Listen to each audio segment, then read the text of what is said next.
Hey everyone, I know it's been a while, but I got my 23andMe results back, and so I thought I would share it with you guys. So we're going to look at some of this stuff here. So yeah, let's check it out. So let's go over to the screen, and here's what my screen looks like. So we're going to look at a few things. I've barely looked at this myself, so all I looked at this for like a brief minute, and apparently I have Neanderthal DNA in me, which I thought was cool. So I looked at this here. This is the only thing I looked at, and it says I have 280 variants. Now I don't know what these variants are, but that makes it that for me, according to this, more than 56%. So more than 56% of customers. So I am more likely, I have more Neanderthal in me than 56% of the customers for this site. How many customers they have, it doesn't really say. And so we go down here, and it says you are in the first place out of your family and friends. That's because I don't have any family and friends at it. So the highest person's got 397 variants, whereas for on the website, and I have 280 variants. So not the top there. And according to this, it's the less back hair. So one of the variants is having less back hair. Makes me part of it. So I'm not fully sure about this. So let's check out the scientific details here. And here's a little blurb about it, which I'll read later on my own instead of boring you guys.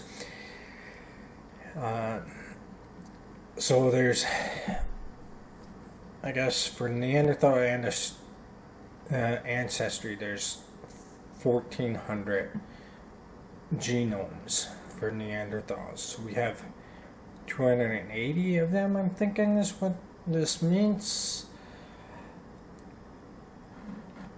Because you inherit variants from both of your parents, you can have 0, 1, or 2 copies of the Neanderthal variants.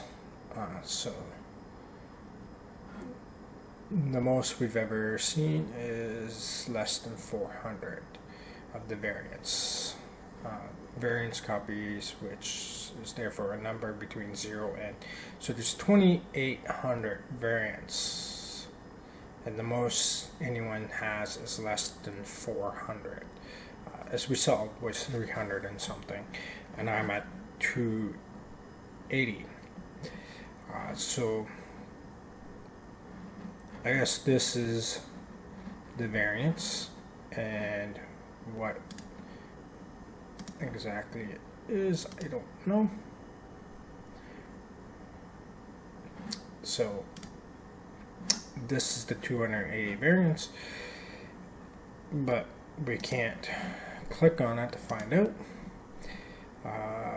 Variants detected, an EN1 gene, which means less back hair,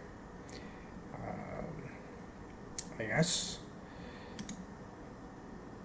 The variant tested is a change from a G to a T in the DNA sequence near the EN1 gene. Each type of a T at this position is associated with slightly less back hair than average.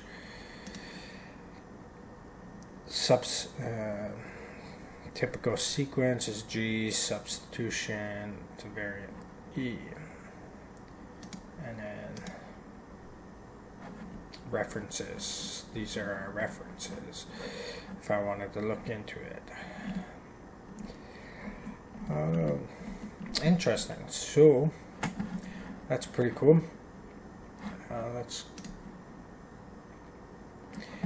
So our ancestry composition, let's see what it has to say. So a lot of this I already know. So 100% European. That doesn't surprise me. Both my both parent sides came from Europe after Canada was a country. So 41.6% is French German. I would say 41.6% German. From looking at my genealogy from what I've researched, I do have a little bit of French. We did not know that we had French in our family until I researched the genealogy, doing the family tree, and the further back I went, eventually we found out that on my mother's side there was some family that lived in Nova Scotia, and the female in that family her family came from France. So that's where the French came in. Because as far as we knew, when I was growing up, my dad's side was German and my mom's side was Scottish and English. And now we found out that we have a little bit of French in us. So here again, 32.1% is British, Irish, United Kingdom. I would say British, English, and Scottish mainly. So, and then we have 0.8% of me is Scandinavian, and it's looking like it's in this area, which I'm thinking that's Finland. Yeah, because this part here is Russia, I believe. So yeah, Finland. And then 0.1% is Liberian. That's interesting to know. 0.8% is Southern Europe. 2.6% broadly European, which I think is this here, which is the Asia. Oh, this 0.8% is this area. So Sweden and then Denmark's down here. Sweden and Finland.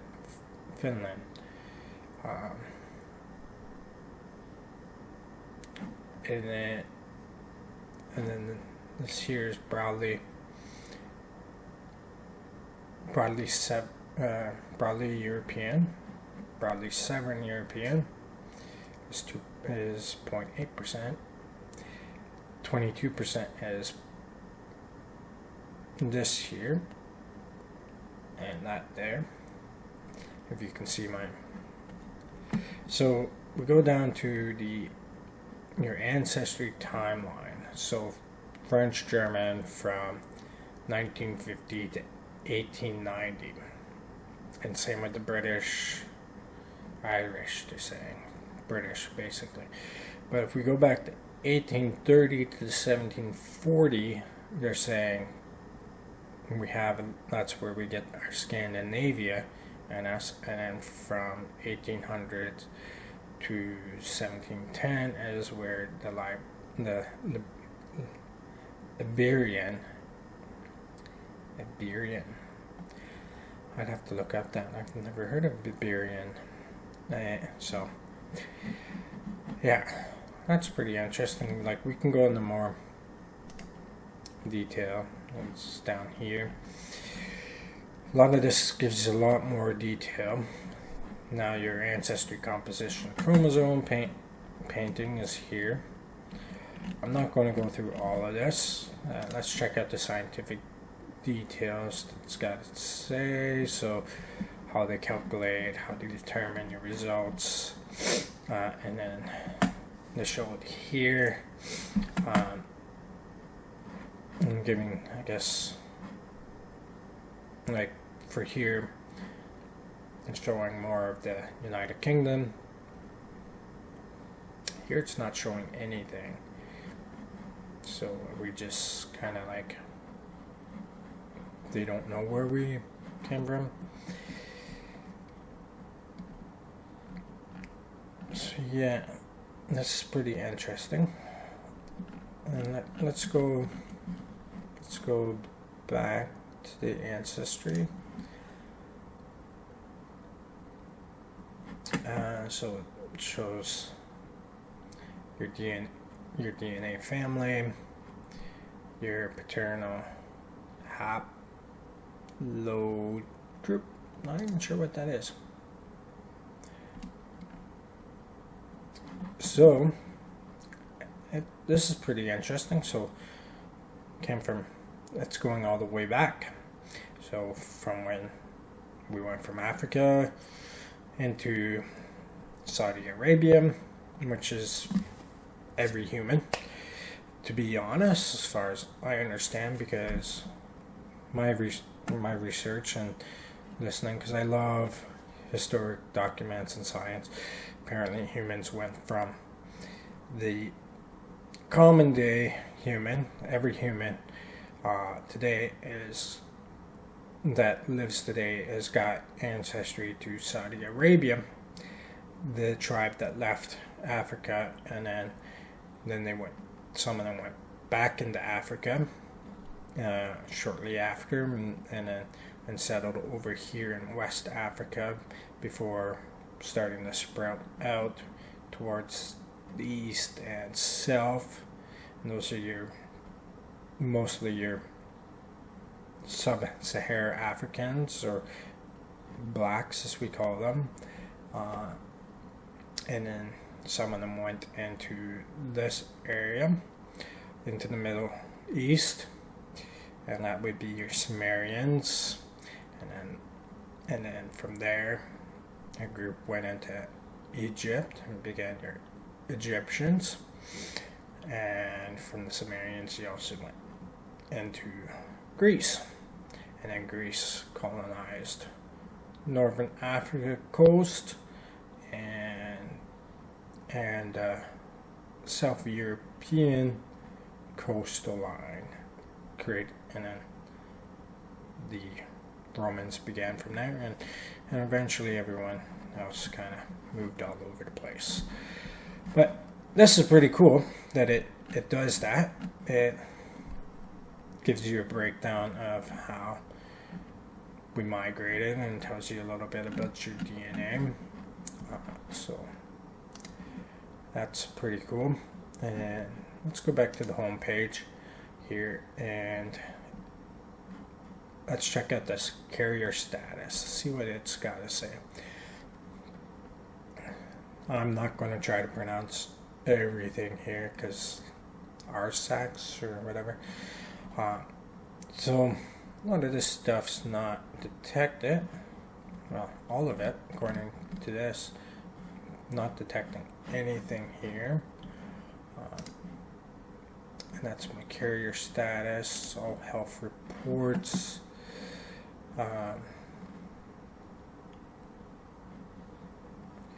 So like wellness, alcohol flush reaction, unlikely to flush, caffeine consumption, likely to consume more.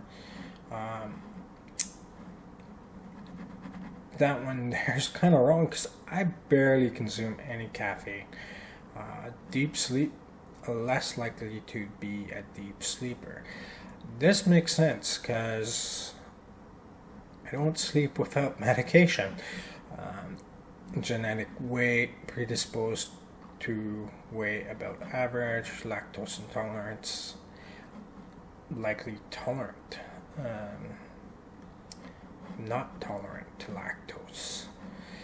Muscle composition, common in elite power athletes.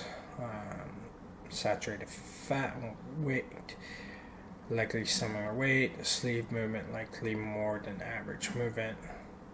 Makes sense. And none of that stuff. Traits.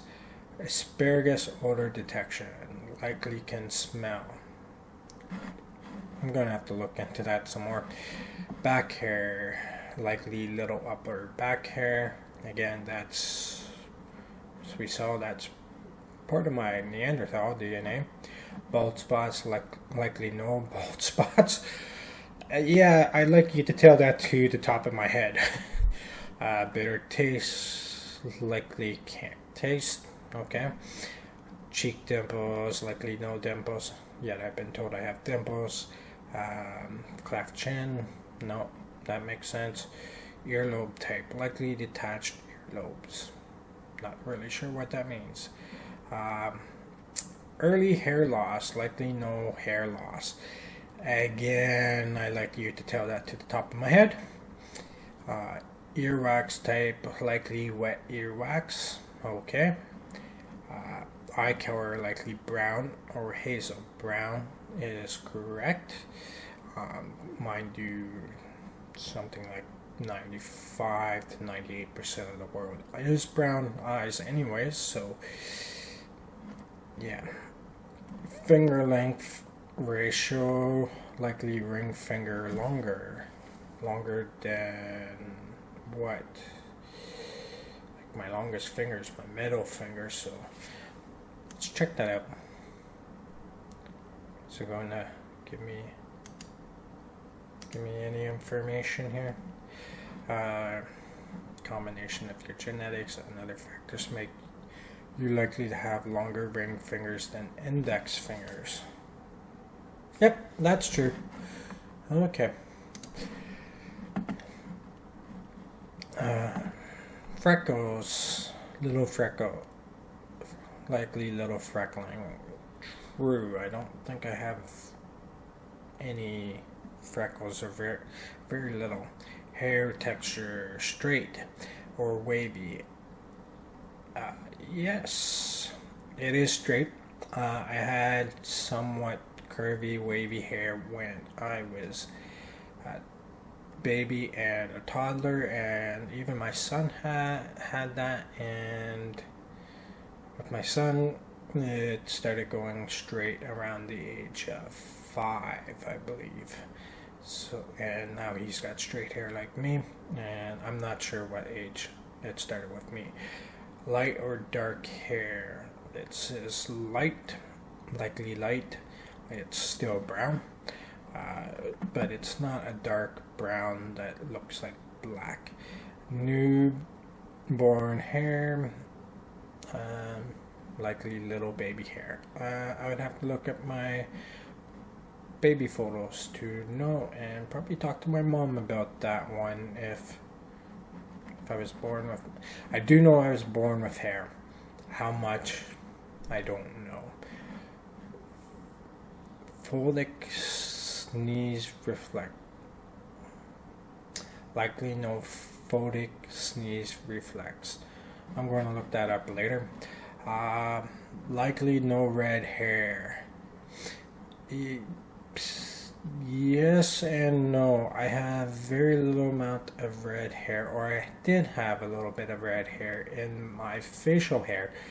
I haven't detected it lately, but in my 20s, I did have red hair when I had facial hair. Skin pigmentation, lighter skin. Well, as we saw in the ancestry, that makes sense because I am I am European, and now I know I'm also Neanderthal. Sweet versus salty. Likely prefers salty. Yeah, I would agree with that one. I do have an enjoyment of more salty stuff, especially when it comes to like crackers. Toe length ratio, second toe longer. Okay. Likely a little unibrow. I don't think I have one. And then widow's peak. I don't even know what a widow's peak is. I'm going to look that up later because there's so much stuff here. Genetic health risk. So, hereditary hemochromage not likely at increased rate. Age-related macular degeneration, increased rate. Okay, I'm going to do that later. Parkinson's disease. Let's see what that says. Okay, so that stuff, it looks like I gotta go through something. So again, I'll do that on my own. Traits is what we went through. Wellness, we went through that as well. Genetic, and then yeah, so that's pretty much it for the page here. By the looks of it, like there's obviously a lot of stuff that is on this for me to look at. I don't want to bore you guys by going through all of it. Plus, I haven't looked at it yet, so I don't know how much I want the world to know about me. So, like the report, like when it's asking me to start something, I don't really want to bore you guys with that. So I'm hoping you guys found that interesting. I'm going to go through this on my own and definitely look through it. I thought the most fascinating of it so far is the Neanderthal DNA. I know I'm from Europe, and just last night I was wondering like what the chances are that I have Neanderthal DNA in me, because we know there's that Homo sapiens bred with the Neanderthals, and I was just wondering that last night, and then it turns out it's in me. So that's pretty cool. So I'm hoping you guys enjoyed this. I'm hoping that you guys found it as interesting as me. And if you guys want to do your own, the website is right now that it's 20% off until May 13th for the health and ancestry, which is about $200 to do it. I don't know if that's just for people that have already done it or if it's for everyone, but it's 23andme.com. So 23, the numbers don't write out 23, but 23 and me, all one.com. And check it out if you want to know more about yourself. I found it really interesting. I've done the ancestry.com or ancestry.ca DNA one, and it never told me about the Neanderthals in it, and this one did. As for the results of where my ancestry came from, there's not much difference between the two. I find both of them to be very interesting. I'm glad that I got the ancestry part of this as well. I think it comes, if you want the health one, it automatically comes with the ancestry one. So you can either pick just an ancestry service, which is about $100, or health and ancestry, which is about $200. And this is a Canadian site, and so that's in Canadian dollars. I don't know if any other country has something similar to this. I don't know if you're from another country, if you can do the service through this. Again, if you want to know, there's nothing that hurts you from trying this. It is, as far as I know, it's a Canadian company, 23andme.com, and it will tell you a lot of stuff. They advertise it on TV as learning what health traits you have, but the ancestry part was interesting, especially finding out that I had Neanderthal DNA. So I hope you guys enjoyed this, and I don't know how often I'm going to be uploading stuff. Life is kind of a little bit on the boring side right now, with all I'm really doing is my appointments, and then when I'm at home I'm doing a lot of reading into my history course. I have been doing some clay classes on Wednesdays. I do have some footage and of me doing stuff, and I'll probably put up the footage just by itself sometime. I'm not going to tell you when, because I don't want to give you guys a guarantee and then it not be up. But anyways, thank you to those that watch this and those that are still subscribed. If people unsubscribed, I understand. I haven't been very active. Mind you, my life's not very active, and I don't want to bore you guys with. Today I did nothing. So I hope you guys have a good one. If you like this, give it a thumbs up. Hit the subscribe button if you're new here and you want to know more, and hit the bell, because that's the way you're going to be notified of when I do upload something. Again, I'm not on here to try to make money. I'm just here to share a little bit about my life, and so I'm not diving in to try to be a regular vlogger constantly. So if you enjoyed this and want to see more, by all means subscribe, hit the notification bell so you're notified when I do upload, and I will see you guys all later. Take care and enjoy.